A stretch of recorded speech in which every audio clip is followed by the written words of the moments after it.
Muito boa noite a todos e todas. É um prazer para quem está assistindo a gente aí. Não importa o horário, né? Falei boa noite, mas pode ser de manhã, pode ser à tarde, porque esse material vai ficar disponível no nosso canal do YouTube. Mas, repito, é um prazer tê-los conosco aqui no ICRIO. A gente tem mais essa iniciativa agora de difusão de conhecimento, né? Que é uma bandeira importante para o Instituto. Eu não falei no início, meu nome é Leandro Coutinho, eu presido do Instituto. Hoje estou aqui com dois grandes amigos, além de grandes profissionais também, que vão trazer para a gente um pouco uma discussão sobre compliance, uma vertente não só teórica, mas também uma vertente prática, uma vertente que eu acho muito positiva, que é a gente aproximar a academia da realidade do compliance, né? Falando um pouquinho do Instituto, só para quem não teve chance de conhecer ainda. Primeiro, além desse canal do YouTube, a gente tem outros canais que vocês podem visitar, conhecer a gente. Eu vou destacar aqui o nosso site, icerrio.org. Quem quiser conhecer mais do Instituto, saber as nossas ações, saber tudo que a gente já produziu, e todo mundo que compartilhar, né, essa nossa preocupação, essas nossas bandeiras, melhor dizendo, de integridade, compliance, de incentivar boas práticas, né? Acho que esse foi o grande motivo da gente ser constituído. Visita a gente, nos acompanhe, porque a gente pode cada vez mais fazer mais se pessoas que têm o mesmo objetivo se engajem conosco.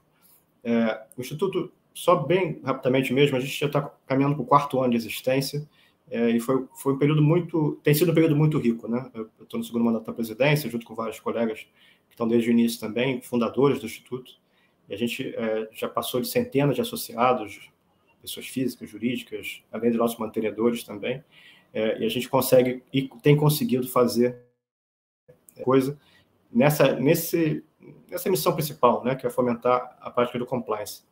A gente podia citar iniciativas legislativas, iniciativas acadêmicas, iniciativas de publicações, como a revista do Instituto, que vocês identificam no site, ela é gratuita para todo mundo, porque a gente tem essa bandeira de produção de conhecimento, mas uma iniciativa também que é a nossa marca desde sempre são esses encontros, né?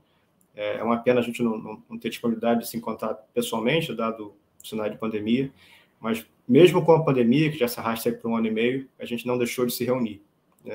Isso a gente sempre se esforça, sempre usa os mecanismos possíveis, hoje em dia são os mecanismos virtuais, né, para a gente poder se reunir e difundir conhecimento, difundir as mensagens que a gente considera importantes. Para isso, hoje, a gente recebe aqui, com forma muito orgulhosa, o professor Arthur Gueiros, um amigo lá de longa data, professor, procurador da República, professor titular da UERJ, vai falar sobre o último livro dele, que foi a tese de doutorado dele, a tese de defesa da cátedra, né, titularidade dele na UERJ. A gente também tem aqui conosco o nosso amigo também de longa data e membro do Conselho Deliberativo, Yuri Sayone, também mestre em Direito, pesquisador da área de Direito Penal. Então, a gente vai fazer essa dobradinha hoje, não só para discutir o livro, Arthur apresentar as principais mensagens do livro, mas debater um pouco, né, sobre as principais questões que o direito penal oferece para o compliance ou se alimenta do compliance. Vamos fazer essa ida e vinda, né? É uma coisa que se encerra ou no direito penal, ou no compliance, ou na gestão, é uma coisa que se mistura. Acho que essa mensagem é importante, e até porque, voltando para o Instituto também, a gente consegue ter essa mesma mistura, né? A gente tem profissionais de várias formações, desde estudantes a professores, passando por contadores, administradores, advogados, economistas, professores universitários, e a gente, de fato, acha que isso é a chave para uma produção mais efetiva, né, de conhecimento também, de difusão real da prática do compliance. Então, já gastei aqui muito mais do meu tempo, mas eu vou passar a palavra para o Yuri, repito, o nosso conselheiro do Conselho Deliberativo. Ele vai receber o nosso convidado, que é o Arthur, e vai também mediar esse encontro de hoje. Estou por aqui, também vou acompanhar os debates que ocorrerem no YouTube. Por favor, se tiverem perguntas, sugestões, mandem que a gente vai trazer para o palestrante. Obrigado, Arthur. Obrigado, Yuri, a palavra é sua. Obrigado, Leandro. É sempre muito bom encontrar com todos os amigos do ICRIO. E, óbvio, num momento tão especial em que eu vou ter o prazer de mediar o debate do meu professor, né? O professor Arthur foi meu professor no mestrado na UERJ, aprendi bastante com ele e eu tenho certeza que o que ele trouxe de pesquisa aqui para esse encontro também de altíssimo nível e bastante interessante e com certeza de temas pouco explorados, né? Porque o compliance e direito penal eles não têm conversado na perspectiva da aplicação da jurisdição, né? Pelo menos na prática, a gente não tem visto isso na prática dos tribunais. Na prática da consultoria do dia a dia, sim, sempre tem aquelas perguntas, né? Aquelas consultas que os clientes fazem, e a gente acaba fazendo um pouco dessa tradução de frente para trás, de trás para frente, né? Mas ainda há pouca aplicação e procura, né, por parte dos órgãos de persecução de entender se a empresa tem ou não tem um programa, como que funciona. Claro que o professor Arthur vai mostrar os resultados da pesquisa dele, então eu estou bastante animado para ouvir o que ele tem para dividir com a gente, né? Eu sei que tem um aspecto protocolar, vou só fazer uma apresentação aqui do professor Arthur. Eu botei aqui o currículo dele em fonte 10, está dando só 3 páginas, mas eu prometo que eu vou passar bem rápido, tá? O professor Arthur, ele é professor titular de Direito Penal da UERJ, leciona nos cursos de graduação e pós-graduação, é pós-doutor em Direito Penal e Econômico pela Universidade de Coimbra, doutor em Direito Penal pela Universidade de São Paulo, mestre em Direito pela PUC do Rio e graduado em Direito pela UERJ. Ele é coordenador do Centro de Pesquisas em Crimes Empresariais e Compliance, do professor João Marcelo de Araújo Júnior, CPJM. Ele também é membro do Ministério Público Federal e atualmente ele ocupa o cargo de coordenador do NUCRIM, na Procuradoria da 2ª Região. Ele tem diversos livros, capítulos de livros, enfim, o professor Arthur é conhecido por ser uma pessoa que tem bastante produção acadêmica, e hoje ele vai nos brindar falando um pouco da sua obra, que é o Direito Penal Empresarial, Critérios de Atribuição de Responsabilidade e o Papel do Compliance Officer. Professor Arthur, muito obrigado mais uma vez por aceitar participar e estamos aqui ansiosos para ouvir o senhor. Boa noite, é um privilégio para mim estar participando aqui dessa discussão, dessa live, desse debate. É um privilégio ter recebido esse convite honroso do ICRIO. É um instituto que tem feito diferença nos últimos anos nessa necessidade que nós temos no Brasil de nos adequarmos a padrões internacionais de conformidade, de observância, de valores éticos na atividade empresarial, comercial, financeira, administrativa, jurídica e de tantos outros segmentos. Então, o ICRIO é um instituto que eu repito que está liderando, né, esse movimento importante de transformação, porque passa a nossa sociedade e as práticas que são feitas diuturnamente em diversos segmentos. Eu repito, eu queria começar, né, dando meu pessoal muito obrigado para o Leandro Coutinho, né, o presidente do ICRIO, e para o querido Yuri Chaione, que também, ambos são pessoas muito queridas, pessoas que têm uma enorme estima, admiração e que também contribuíram, né, eu acho, gostaria de começar dizendo, para o desenvolvimento das reflexões que eu tive a oportunidade de fazer ao longo do tempo, já que eu travei inúmeros contatos acadêmicos e profissionais com ambos e outros tantos colegas queridos que nesse intercâmbio possibilitou que eu desenvolvesse as minhas reflexões que foram direcionadas para a tese de titularidade, né, que eu defendi em março desse ano, perante a UERJ, e, na sequência, feito uma edição, né, dessa obra, né, uma versão editorial num livro, né, até peço licença para mostrar aqui, né, Direito Penal Empresarial, Critérios de Atribuição de Responsabilidade e o Papel do Compliance. Em suma, eu me coloco, né, como um observador privilegiado por conviver na academia com pessoas talentosas como o Leandro, como o Yuri e tantos outros que participaram de seminários, discussões, debates, jornadas, etc., acadêmicas, e, consequentemente, produzimos estudos, textos, análise de projetos legislativos, análise de jurisprudência, de acervo bibliográfico de outros países, né? Esse tema ele nos convida a travar contatos com a experiência de outros países, né? De centros científicos e práticos de outros países. É um tema, digamos, né, Yuri, um tema com uma vocação de internacionalidade, o tema do compliance e os seus. Então, eu me coloquei nessa posição e também atuo, né? No fórum, né? Sou membro do Ministério Público, então atuo em processos na área criminal da Justiça Federal, onde não raro me deparei, enfim, com situações envolvendo crimes ou possíveis crimes, né? Já estamos aqui com o Yuri, nosso advogado criminalista, não posso dizer, suposto crimes desculpa, obrigado, mas que envolve a temática de situações praticadas por intermédio de pessoas jurídicas, de empresas, né? Além dos próprios crimes ambientais nos quais, eventualmente, é possível que uma pessoa jurídica venha responder criminalmente. E isso também, nessa minha atuação, nesse lado, como nós sabemos, né, uma série de dificuldades, né, de identificação dos responsáveis perante uma determinada lesão, determinado perigo, né, que tenha se ocorrido. Ou seja,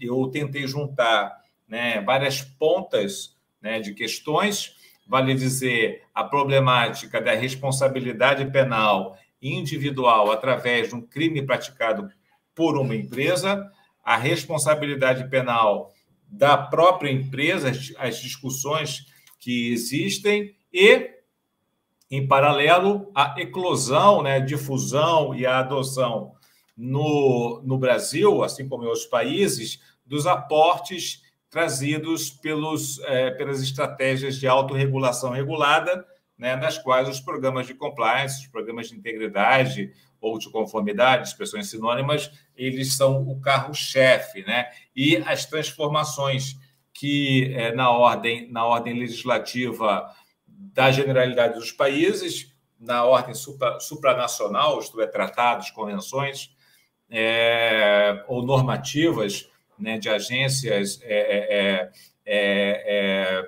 supranacionais, que cada vez mais tem exigido, né, eu não sei se a palavra é exigido, mas, né, exigir no sentido de soft law, né, ou hard law, exigido que os países, como eu disse, se adequem a sua legislação, né, adequem as suas empresas, né, e também, como o Yuri já falou, né, que isso vai acabar, né, isso tem sido ainda de maneira não tão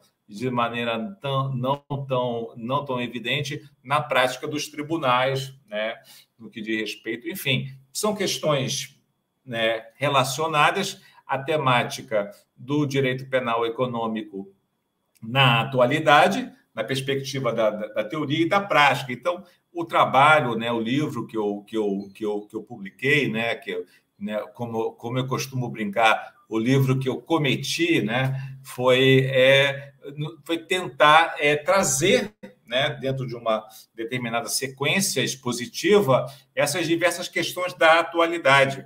São questões que têm um aspecto, né, de discussão teórica, né, por exemplo, quais são os pilares que devem ter os programas de compliance para serem considerados programas de compliance válidos e eficazes e surtir os efeitos, né, benéficos que se espera com a reformulação dessa forma. Quais são os pilares de compliance? Aí a gente, né, procurou trazer, expor, fundamentar quais são os pressupostos para se fazer responsável uma pessoa nos chamados crimes de autoria coletiva, nos crimes praticados, né, em concurso de pessoas, a temática da responsabilidade penal da pessoa jurídica, eu repito que ela tem observado, né, uma tendência internacional, cada vez mais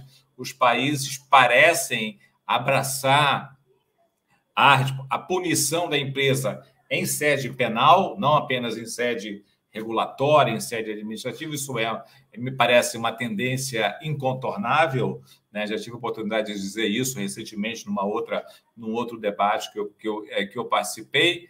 E no Brasil também isso tem se refletido. O Brasil tem marchado para uma ampliação, do ponto de vista, né, de projetos de lei em andamento, das hipóteses de responsabilidade penal da empresa para também abarcar crimes contra a ordem econômica e financeira e também crimes contra a administração pública, notadamente a corrupção. Então, isso é um assunto que também é da atualidade, né? E o meu trabalho também, Leandro, né? Eu nesse ponto eu me sinto, né, uma certa alegria, uma certa felicidade de eu também trazer um assunto que me parece não muito, né, que sabe, até o Yuri me ajuda, que é a questão da criminologia econômica e empresarial, que conta já com uma certa tradição, né, a partir dos escritos de Sutherland,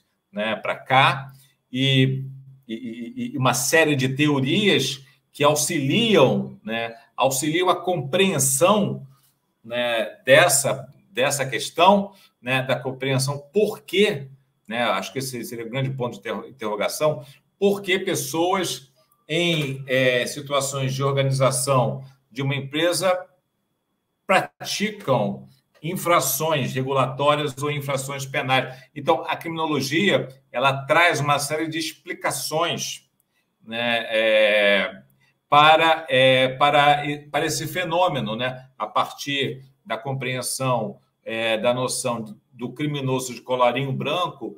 Uma série de teorias foram sendo desenvolvidas e são discutidas, né, em outros lugares. E no Brasil, né, eu infelizmente, né, posso estar enganado, mas você vê muito pouca discussão sobre criminologia econômica, né? O que ela traz de importante. E eu procurei trazer, né, as principais teorias, as principais questões da chamada estrutura empresarial criminógena, né, um fenômeno que é estudado, né, e como é que ele se conjuga com ele auxilia nessas outras questões. Então, é um trabalho, né, que tem um certo caráter transdisciplinar, interdisciplinar, que vai transitando, né, pela criminologia econômica, que expõe os fundamentos dos programas de compliance, os fundamentos desse modelo, né, de relacionamento entre Estado e a iniciativa privada, né, nem o Estado interventor do passado, nem o Estado nem modelo ultraliberal de outrora, mas um modelo que procura conjugar, repito, as questões e as dificuldades de se identificar responsáveis, né, por crimes de empresa. Hoje mesmo eu estava fazendo um parecer no TRF, num caso envolvendo uma dificuldade de entender quem foi dali que foi responsável por uma determinada infração contra a ordem tributária, né? Um estava jogando a culpa no outro, dois integrantes de uma... Normal, isso aí faz parte do... Então, isso é difícil para todos nós, para os atores, né, envolvidos no processo. E, né, numa parte de síntese desse trabalho, né, eu falo desses critérios, né, e falo um pouco dos modelos de imputação de responsabilidade penal empresarial, ou seja, os modelos de heteroresponsabilização, né, ou seja, a empresa ela se faz responsável penalmente por uma conduta praticada por uma pessoa natural agindo em seu nome benefício, ou seja, uma transferência de uma uma ação individual para a empresa, os modelos de autorresponsabilização da empresa, que se fundamentam basicamente na ideia de que a empresa se faz responsável penalmente quando ela demonstra uma certa desorganização interna, né, que propiciou a ocorrência de um determinado desvio, né, por parte de um indivíduo, né? Então, é chamada responsabilidade por culpa própria, né, uma autorresponsabilização, e os modelos mistos, ecléticos, que procuram transigir com esses dois modelos extremos. E aí, né, Yuri, nesse campo de modelos ecléticos, acho que é onde está a grande riqueza, né, do debate, que você pode montar, aspas, tá? um modelo eclético, pegando um pouquinho da autorresponsabilização, um pouquinho da hétero. Isso pode ser construído pela lei, né? Pode ser construído pela jurisprudência. No caso do Brasil, por exemplo, a partir do RS 548-484 do STF de 2013, nós adotamos um modelo, né? Saímos de uma heteroresponsabilização por um modelo misto, e nos outros países também, na Espanha, com as circulares da Fiscalia, nos Estados Unidos, com os memorandos do Departamento de Justiça, né? Aqui na Argentina a gente vê também, enfim, é um tema que eu tenho até que me controlar, para a gente poderia falar muita coisa, mas eu procurei, e já chegando assim numa parte, né, final, assim, e ao mesmo tempo, aí, né, também cada um com o seu estilo, deixar claro, né? Não tenho aqui, quem sou eu, mas eu acho que nos dias de hoje não adianta, né? Isso é uma opinião que eu tenho até como professor, não adianta querer escrever um trabalho muito extenso, né? Ser prolixo demais, porque as pessoas, a verdade, a gente não tem tempo para ler muita coisa, essa que é a verdade. A gente lê tipo de vida, ainda mais agora, né, com a utilização, né, do teletrabalho e tudo mais, né? A gente não tem nem como separar a vida privada do trabalho, né? Então, eu procurei escrever uma obra concisa. Não sei se eu posso... Eu tenho tanta vergonha de fazer autoelogio, né? Mas não adianta escrever muito... Eu falo isso para os meus orientantes. Cara, não me escreve um trabalho de 500 páginas, porque quem vai examinar, né, até numa banca, não vai ler isso tudo, porque não tem tempo, ele faz outras coisas. Então, a gente está Então, eu procurei, né, digamos, transmitir uma série de ideias, algumas ideias até originais para o Brasil, né? Claro que nada é original, tudo vem de algum lugar, não existe uma ideia original. A gente sempre, né, a gente vai sempre bebendo aqui e ali, mas tentei escrever uma obra não muito extensa, né? E procurei tentar aí, né? Não sei se eu consegui, claro, ir direto ao ponto nos assuntos e deixando, né, Yuri? Deixando na nota de rodapé, assim, quem quiser, né, eventualmente aprofundar, né, pode, né, ali, olha, procura tal fonte, né, se quiser, assim. Então, não tentei escrever uma coisa que fosse cansativo, né? Desse ponto, um dos elogios que eu gostei de receber foi de uma colega advogada, né, que disse que leu, não viu o tempo passar. Lendo, então, certamente, se tivesse muito chato, ela teria deixado de lado e fazer uma outra atividade, ler outra coisa menos enfadonha. Mas, enfim, acho que são essas as colocações. Tem muito que evoluir, né? Nós tivemos agora, recentemente, publicada a lei de licitação e contrato administrativo, onde contemplou-se, isso eu também falei no meu trabalho sobre a recente lei, e a gente sabe, né, Leandro, que está vindo mais coisa, né? Pelo que a expectativa é que, passado esse momento, né, muito, muito delicado da humanidade do Brasil, momento triste, né, um dos principais momentos da nossa história que nós estamos atravessando, né? Quando as coisas, acredito, né, se Deus quiser, não há de demorar para melhorar. Acredito que outras, né, modificações, né, que nesse momento por algumas não podem, virão, né? E certamente quem atua nessa área, e nesse ponto, mais uma vez eu falo, né, o ICRIO, né, cumpre um papel fundamental, ele é uma espécie de um farol que vai norteando todos aqueles que querem conhecer mais, entender mais da temática, se atualizar, porque passar 1, 2, 3 anos, a pessoa já perdeu um pouco, ela tem que se atualizar nas discussões sobre compliance, sobre normativas da CGU, do MPF, decisões na Justiça e de agência regulatora, Banco Central, CVM, etc., né? O BNDES, a própria atuação da advocacia. A gente observa que pela OAB há um esforço de regulação também do papel do advogado que vai atuar, né, nessa discussão, seja na consultoria, seja eventualmente numa discussão na justiça. Enfim, acho que é um assunto dinâmico, é um assunto, né, que acho que nós somos, né, todos ardorosos, entusiastas, e acho que ele ajuda a transformar o Brasil em um país melhor, né, né, claro, sempre pensando no bem da sociedade e das gerações futuras. São mais ou menos essas ideias. Eu não sei se eu me fiz, né, procurei falar um pouco, mas sem, né, cansá-los aí em demasia. Obrigado aí pela oportunidade. Professor Arthur, nós que agradecemos.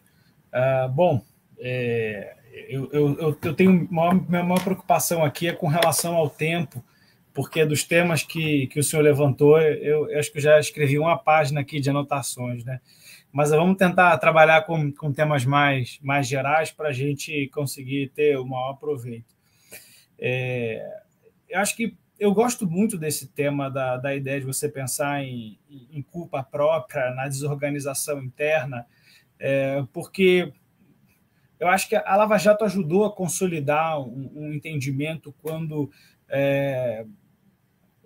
enfim, deflagrou operações contra regulados, né, assim, contra empresas que tinham obrigações de prevenção à lavagem de capitais, e aqui a gente tem casos extremados de total não comunicação, até estruturas que, em tese, deveriam ser super confiáveis, e quando a gente ia ver, as falhas eram muito estranhas.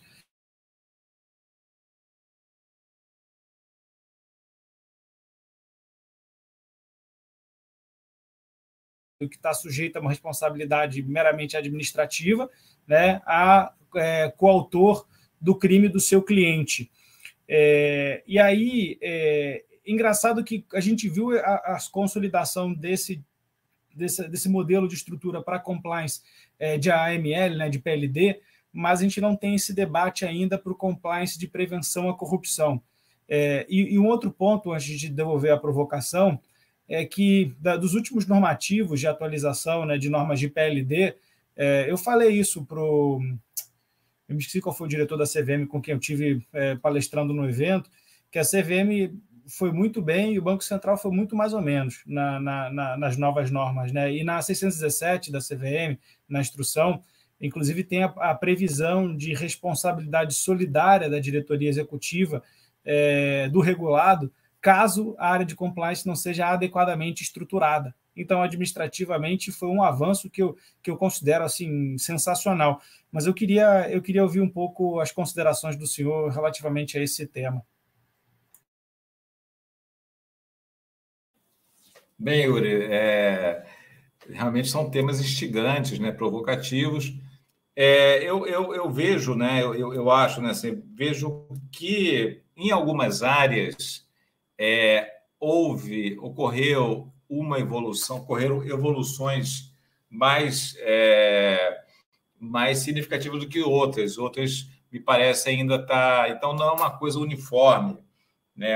Então, em alguns setores parece haver um crescimento, uma maior maturidade, enquanto os outros ainda estão, né, num estágio ainda embrionário, ou ainda procurando entender, se adaptar. Então existe essa falta de um crescimento uniforme em diversos segmentos.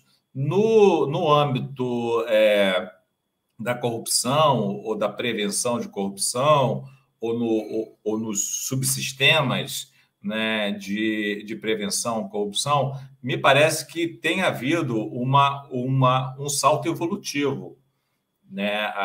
Os órgãos encarregados, né, os grupos de empresa, né, os setores, tem havido uma adaptação à regulação, no sentido amplo, né, trazida pela lei anticorrupção e outros tantos, né, a nível dos estados, a nível de prefeituras, enfim. Então, isso eu acho que, nesse ponto, né, a coisa andou mais, né, talvez, como você bem colocou, né, como reflexo de recentes escândalos e problemas profundos que ocorreram, né?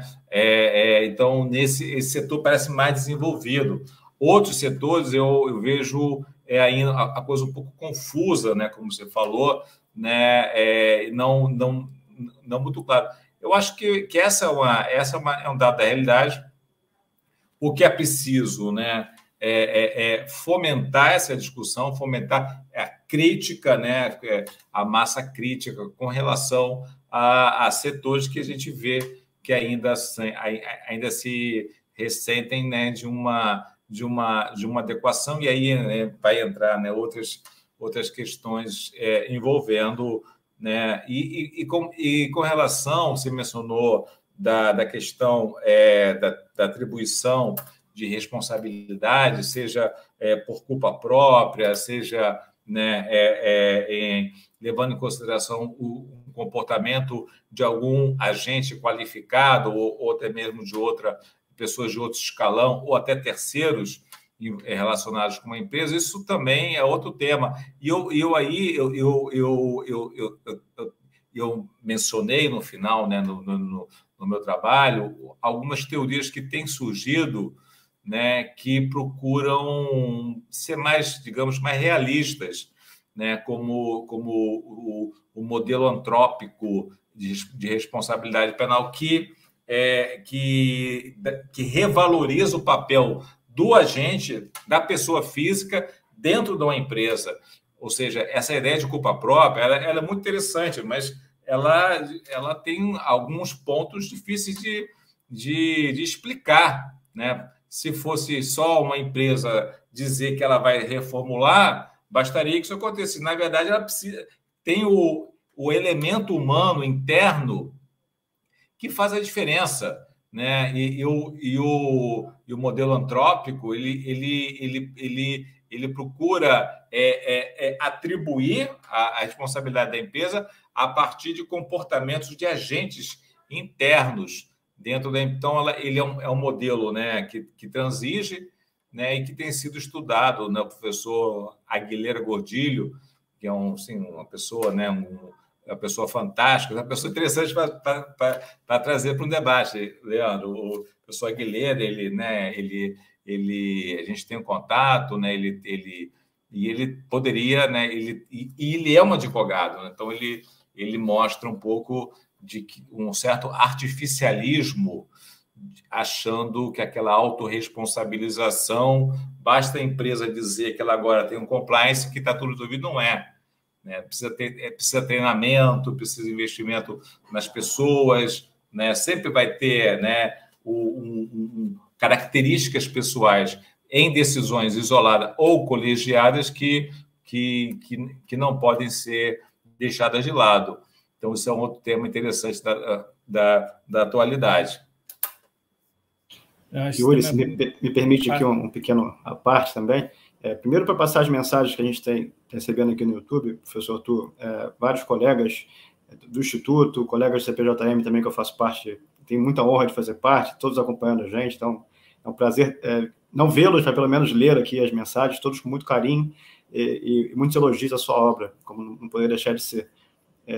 Além disso, aí, pegando um pouquinho dos casos também que foram tratados, né, a gente, eu de tempos em tempos, em várias turmas já fiz isso, tratei sobre o tema de gestão de risco de controles internos. Eu sempre cito uma passagem do processo do mensalão, né, que a responsável de controle interno dos bancos acabou tendo penas agravadas exatamente por ter esse papel, né? Ela tinha um controle interno e, ao mesmo tempo, em vez de executar corretamente as políticas que a empresa possuía, era um banco, né? Então, pegando até o gancho que o senhor Arthur falou também, para os bancos esses assuntos não são tão novos, né? Já datam de décadas aí de regulação, controle e tudo mais, que é um setor diferente de muitos outros, mas ela teve penas agravadas exatamente por isso, porque ela era responsável pelo controle interno, ao mesmo tempo tinha práticas contrárias às políticas que ela própria deveria defender, né? Aí eu fazendo um paralelo com isso, no papel do Compliance Officer, assim, especificamente nesse tema, como é que o professor enxergou isso, né, na pesquisa, casos também, eventualmente, que foram identificados, porque é uma dúvida muito comum, e voltando para a questão de advocacia, né, a gente se percebe muito, e o Yuri vai confirmar isso também, médias empresas, ou mesmo empresas grandes, mas ainda incipientes no tema de compliance, elas simplesmente transformaram o advogado no compliance, né? Mudou a sigla, a sala no divide a mesma, só tem agora um estagiário a mais para tocar compliance e direito na empresa, o que em si já é uma dúvida. A gente poderia ter outra palestra sobre o tema, mas não é essa a questão, não.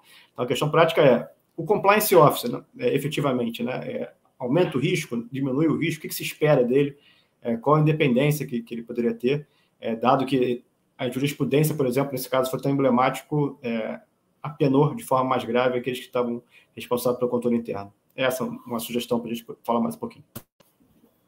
Essa é uma das questões da atualidade, né? De que maneira o oficial de compliance pode vir a se responsabilizar, né? Inclusive do ponto de vista penal, por um fato que ocorra dentro, digamos, da sua órbita de atuação. Né? Um tema que decisões no Brasil, fora do Brasil também em outros países, né? Na Espanha, nos Estados Unidos, na Alemanha tem algumas decisões, paradigmáticas. Em geral, né? Falando, né? Em geral, quando assume essa responsabilidade, aceita a delegação do dever de fiscalização, de controle, de implementar o programa, de treinar o pessoal, de manter o canal de denúncias e proceder a investigações, etc., ele assume, né, uma função, um dever de fiscalização, repito, que pode fundamentar, dependendo do caso, é claro, etc., uma responsabilização a título de omissão imprópria, quando ele deixa de tomar providências ciente da ocorrência de um determinado fato, quando ele se abstém de comunicar, né, de punir ou propor a punição, né, dos responsáveis, tenta colocar para debaixo do tapete um fato, ele pode vir a responsabilizar, isso pode dar aso, né, a uma imputação de um crime comissivo por omissão, por um crime de omissão imprópria, conforme as regras que estão lá no nosso Código Penal. Ou seja, ele se coloca, né, com esse dever de agir, e caso ele não atue ou atue de maneira deficitária, ele se torna, né, um feixe de imputação penal a título de omissão, né? Isso é um dado da realidade. Assume-se responsabilidades, né, para implementar o programa, para atualizar o programa, e também pode vir a se tornar, pode vir a responder penalmente por um determinado fato. Eu estou falando, claro, né, em tese, né? Sempre depende muito do contexto fático, né? E, em geral, né, ele se desonera quando ele age, quando ele comunica a alta esfera daquela empresa a ocorrência do fato, quando ele propõe, né, ou ele, a depender da forma como está configurado o programa de compliance, quando ele comunica para uma agência externa, uma agência reguladora, CVM, Banco Central, ou o Ministério Público, então ele se desonera. Então, existe, sim, essa possibilidade. Realmente, Leandro, assim, é um problema, né? Que acho que aí a gente precisaria até de quando não basta apenas trocar, né, o advogado que costuma fazer, só muda a plaquinha na porta, né? Isso, né, o advogado pode ser profissional de compliance? Pode, né? É bastante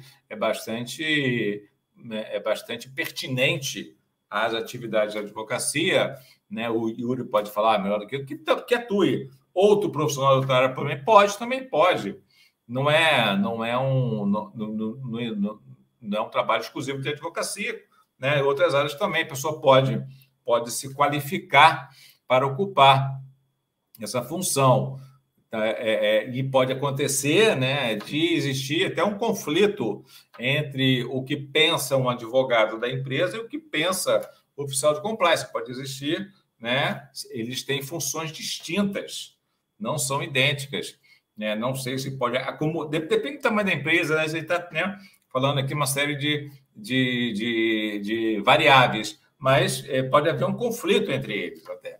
É até possível, né? Isso a gente vê esse debate. Então, realmente, essa pergunta é uma pergunta pertinente, pergunta da ordem do dia, é uma pergunta que tem havido decisões na justiça, algumas decisões, né, criticáveis, havidas naquele momento, mas é uma coisa que precisa ainda haver mais debate, mais discussão sobre quais são os limites de uma responsabilização penal, né, de oficial de compliance. Da mesma maneira, quais são os limites da responsabilização dos dirigentes, quais são os limites de responsabilização por decisões colegiadas, isso tudo eu falo no livro, do empregado, né, né, quais são, né, isso é um tema bastante instigante. Não, esse tema eu tenho que me policiar, porque senão a gente não termina hoje, né? Mas, assim, eu sou um dos que criticou bastante o resultado desse caso do Mensalão, não porque eu acho que se praticou injustiça, né? Eu acho que se criou um modelo de responsabilidade discutível, né?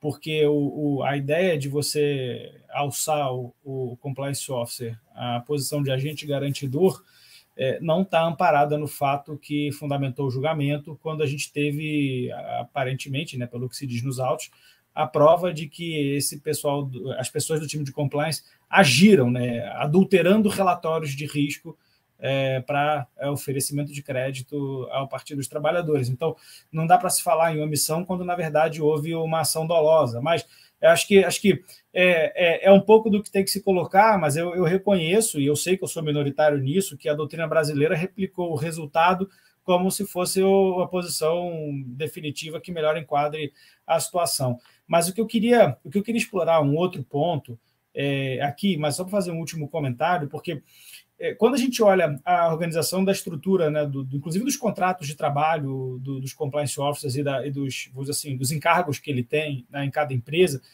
vocês vão observar que uma característica aqui no Brasil que a grande maioria das compliance officers eles não têm poder de veto. E que a atividade ela é muito consultiva, né?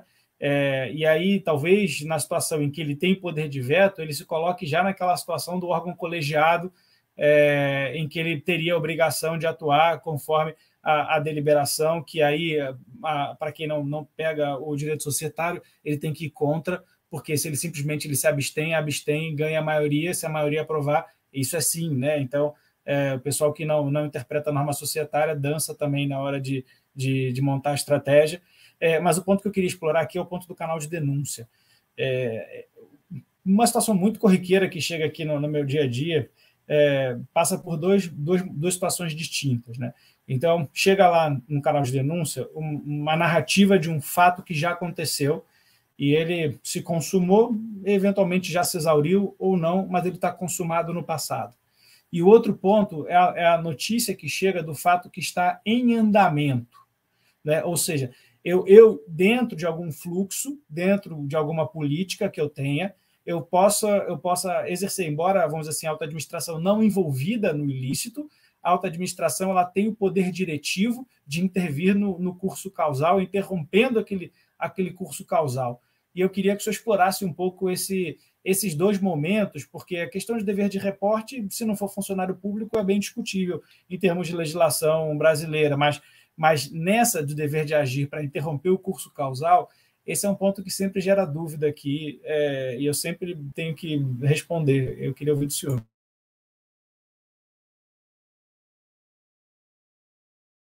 Eu acho que realmente são duas situações. Uma coisa que já aconteceu no passado, né, não pode, por exemplo, né, o oficial de compliance se responsabilizar por um fato que já aconteceu. Ele pode haver uma responsabilização de ordem, né,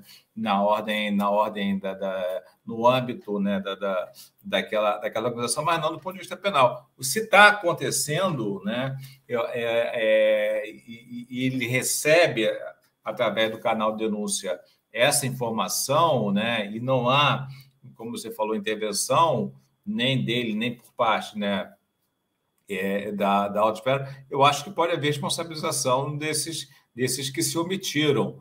Né? Por exemplo, chega a notícia de que está um determinado setor, uma pessoa está pagando uma caixinha para um fiscal, né? Para o fiscal não atrapalhar o desempenho daquele segmento de uma organização empresarial.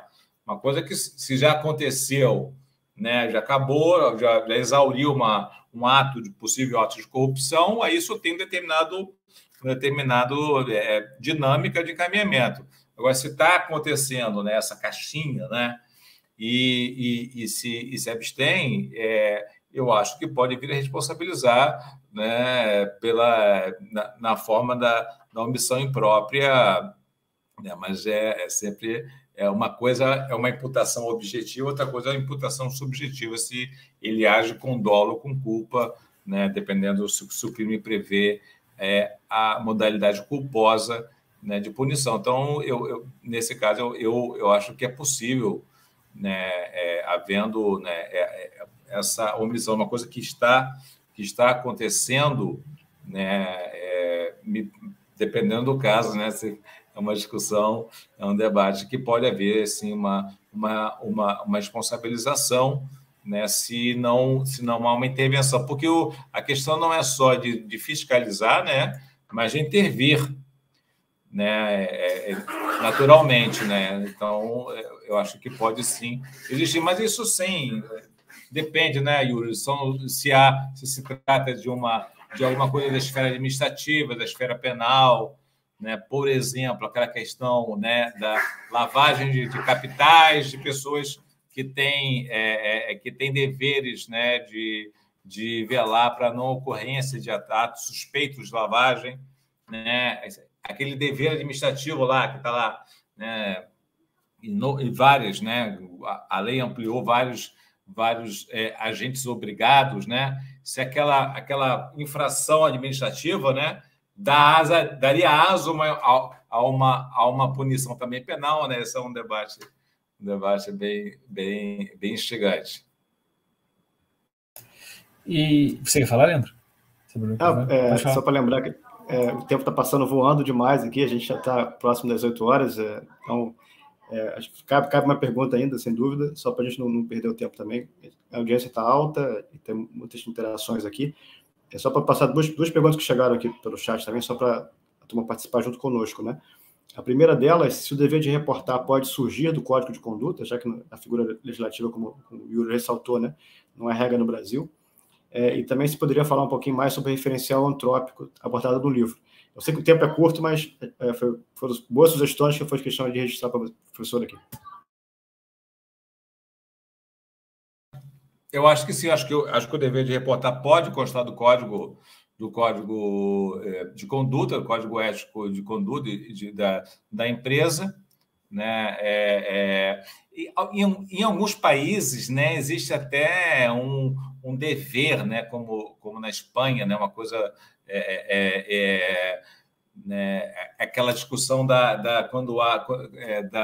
de uma responsabilização horizontal, quer dizer, eu tenho uma função, o cara do lado tem uma função, se ele está fazendo uma coisa errada, se eu tenho que reportar ou não tenho que reportar, só se houvesse, né, uma questão vertical, né? Então, tem esse debate, mas se há essa previsão, eu acho que sim.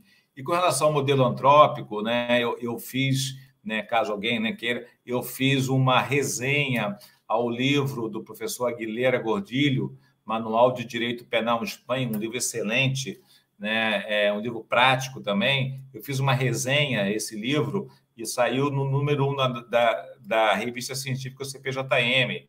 Se alguém eventualmente precisar, né, pode buscar lá o PDF, justamente sobre esse modelo antrópico. O que ele diz? Ele diz que não existe conduta de pessoa jurídica, não existe ação de pessoa jurídica, não existe tipicidade de pessoa jurídica, nem antijuridicidade. Apenas a culpabilidade da pessoa jurídica. Todo o restante pega emprestado da pessoa natural. Isso que então, ele vai na contramão do que tem sido defendido, inclusive no Brasil, de criar uma teoria do crime da pessoa jurídica, para que a gente criasse fórmulas de conduta da pessoa jurídica, tipicidade. Então, ele diz que não, tudo isso é da pessoa natural. Então, ele é um modelo antrópico lastreado na ideia de que só o ser humano, e aí remonta a teoria de Max Weber, né, da ação social, só o ser humano é agente do seu destino, seja sozinho, seja quando ele está com outras pessoas. É o ser humano que dá as cartas da vida dele e também dentro de uma empresa. A empresa tem características de pessoas, né, uma liderança, uma determinada liderança com perfil, carisma, ou pequenos atritos entre indivíduos dentro de uma empresa. Todo esse conjunto de fatores do indivíduo é que podem fundamentar a punição da empresa pela culpabilidade da empresa quando a empresa não foi implantado um modelo de compliance idôneo que pudesse prevenir a ocorrência de atritos, infrações, erros, ou que não adotasse uma cultura adequada de compliance. Então, no modelo, né, no modelo antrópico, o que eu achei interessante? Porque a gente não tem que ficar quebrando a cabeça com fórmulas de ação, conduta de pessoas que não existe, segundo esse postulado, né, do Aguilera Gordilho. O que existe é culpabilidade da empresa. Todo o restante é pegado, né, de ricochete das pessoas que agiram em seu nome e benefício, no caso do artigo 3º da nossa lei de proteção ambiental, né, quando fala a pessoa jurídica é responsável pela decisão de dirigentes que vierem causar lesão ao meio ambiente. Então, esse modelo eu acho instigante, interessante, porque ele foca onde precisa focar, que é a culpabilidade da empresa, né? A gente refletir sobre culpabilidade e não precisa gastar energia, isso na dogmática penal, né? Estou falando aqui uma coisa, uma certa heresia, porque a gente que é dogmático, a gente quer, né, fazer tratados, né, mirabolantes, né, de metafísica e vender ideias, livros. Na verdade, não, isso tudo não existe. Isso aqui é a pessoa que vai, seja o dirigente, né, seja que vai pegar e vai fazer apenas uma reflexão sobre culpabilidade e possíveis isenções com programas de compliance, o compliance operando como causa de isenção da culpa da pessoa jurídica. Mas não, ele rechaça o modelo de autorresponsabilização, né, que a gente conhece, que a gente estuda, né, e diz que isso não existe, só apenas a pessoa jurídica. São ideias interessantes, bem fundamentada, lastreada, né, em correntes sociológicas, né, sobre a questão da decisão colegiada, né, que vale a pena discutir, para ver se a gente, de repente, não está, né, gastando energia, né, com coisas que a gente sabe que são abstratas, não tem pé na realidade. Fica aí, quem quiser essa sugestão do livro do Aguilera Gordilho, né, tem essa minha resenha, e quem sabe, né, Leandro, a gente faz mais na frente um debate sobre o modelo antrópico, e pega alguém que defende uma posição diferente, a gente faz uma discussão boa. Esse tema é muito legal. E, de um lado, assim, o modelo da lei ambiental é um modelo muito próximo do direito societário, né, que é a decisão colegiada por aquelas pessoas que têm poder de direção, vinculam a companhia, né? Então as pessoas estão decidindo dentro do mandato que foi otorgado a elas, né? Em compensação, quando a gente olha no artigo 3º da Lei de Improbidade Administrativa, cria um modelo de responsabilidade pelo mero benefício, né? E aí o conceito de benefício foi muito questionado, inclusive na Lava Jato, de que você obter negócios de forma escusa não é beneficiar a empresa. Tem até precedente de tribunais americanos afastando essa possibilidade. Então, acho que a gente, nem internamente, as jurisdições não se conversaram para escolher um padrão único no nosso ordenamento, né? Mas eu queria explorar aqui um último ponto, que é um ponto que eu já tive uma vez com o ministro Wagner do Rosário e questionei ele pessoalmente, que é a questão do modelos de incentivo à autodenúncia, né? A gente sabe que tem os acordos, né, acordo de leniência, tem o ANPP, agora que deu um caráter interessante, a colaboração que tem a especificidade da organização. Esses já são, assim, modelos mais consagrados, mas como na sua avaliação é o ambiente, né, é o estímulo para a autodenúncia, considerando a pluralidade de sanções jurisdicionadoras que a gente tem, né, de corrupção, lei de improbidade, criminal, Tribunal de Contas, CAD, jurisdições estrangeiras, né? Então, assim, dogmaticamente, assim, faz sentido a gente repensar esse modelo e, com isso, fortalecer bastante dessa análise que o senhor conduziu no seu livro? Olha, eu acho que sim, acho que é necessário fortalecer, sim, modelos de autodenúncia, né? São, né, digamos, portas que se abrem, né, importantes, né? A ideia da investigação defensiva também, né? Então, que vão somar, essa a toda essa sistemática. Existe um problema, né, que você, né, falou, né, de uma sobreposição de agências, né? Isso não é bom no caso do Brasil, né? Isso não é bom, não é bom para a sociedade, não é bom para as empresas. É preciso haver uma coordenação, né, para transmitir segurança jurídica, né? Eu acho que nesse ponto, né, o Yuri, a ideia de autodenunciação pressupõe um mínimo de segurança, né? Porque você não vai, né, não vai se sentir estimulado se não houver, né, uma segurança daquilo que você, ou com quem, ou com aqueles, né, para não sofrer uma consequência negativa, né? Enfim, então isso está faltando. Eu acho que tem havido até uma certa evolução, né? Não é igual a 4, 5 anos atrás, mas está havendo um diálogo melhor entre as agências, poderia ser muito melhor, né, em prol do contribuinte. Tem alguns pontos que são difíceis, né, mas eu sou a favor, acho que deve sim estimular e trazer benefícios para empresas que queiram fazer, né, reportar um fato interno sem sofrer, sem receio, né, de consequências, até mesmo consequências no sentido de uma repercussão na imprensa, na mídia, que isso possa, né, trazer um abalo que é justamente o contrário, que a gente quer exatamente que não se esconda as coisas, né? Eu acho que uma empresa que acontece, essas coisas todos estão sujeitos, né? Não existe uma segurança, né, 100% de nada, sempre pode acontecer a ação de um lobo solitário ou de alguém que não reflete, né, os valores de uma determinada organização, e ela tem que ter uma segurança, né, de que vai colaborar, né, com as agências de fiscalização e controle e ter, né, em contrapartida, né, benefícios que possam blindá-las de uma turbulência negativa que possa vir pela frente.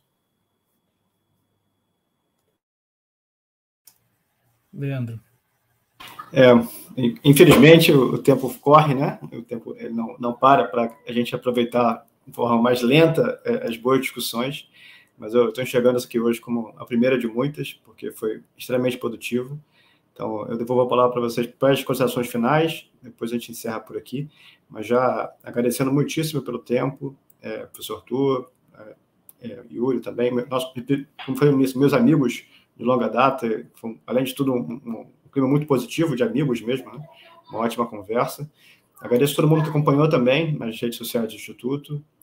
Esse vídeo vai ficar disponível no Instituto, no YouTube, mas também pode ser acessado via LinkedIn, Instagram, etc. As redes sociais do Instituto, acompanha a gente, porque acho que hoje deixou um gostinho de quero mais e seguramente isso vai ter outras rodadas. Então, eu passo a palavra para as considerações finais, repetindo, agradecendo muito o tempo de vocês, de quem nos brindou com a palestra, como o professor Arthur, e as ótimas intervenções do Yuri também, e de todo mundo que está em casa até essa hora à noite já, né, cansado, etc., mas acompanhando e debatendo conosco. Muito obrigado. Falo eu ou não? Vamos seguir a ordem? Não, deixa eu falar, então, deixar o Yuri para falar no final. Assim, eu que agradeço novamente ao IC Rio. Para mim foi bastante prazeroso, né, rever o Leandro, rever o Yuri e falar um pouco dessas novidades. Né? Com relação ao meu livro, né, para fazer um comercial, vai ser feita uma tarde de autógrafo na livraria do Ilzinho, dia 9 de setembro, a partir das 3h, fica ali no Castelo, em frente ao consulado, a Casa França, consulado de França, Maison de France, ali na Franklin Roosevelt, com Antônio Carlos, dia 9 de setembro, a partir das 3h, né? E, enfim, me coloco aí no que eu puder ajudar para fomentar o debate, né? Bastante enriquecedor, foi as perguntas bem instigantes, e vamos em frente, Leandro, né? Vamos construindo aí um ambiente melhor para todos. Muito obrigado.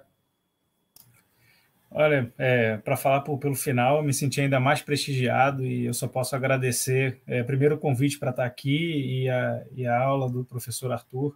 Estou bastante curioso para ler o livro. Eu tenho certeza que vai ser um desses que a gente vai ler super rápido, como a colega mencionou, o professor Arthur. Enfim, tem milhões de pontos aqui que valeriam extensos debates, inclusive a questão da estrutura empresarial criminógena versus a estrutura familiar das empresas brasileiras, né? E lembrar que o STF acabou de prover embargos de declaração do ex-ministro Gedel, dizendo que o vínculo familiar não é prova de associação criminosa. Está aí a jurisprudência sendo feita dentro dos modelos teóricos que a gente veio discutindo aqui nesse comecinho de noite. Então, acho que só posso deixar aqui o convite para que vocês sigam as redes sociais do Instituto, leiam o livro do professor Arthur e vamos continuar discutindo, porque ainda falta muito para ser construído nesse tema aqui em termos de Brasil. Muito obrigado, uma ótima noite a todos.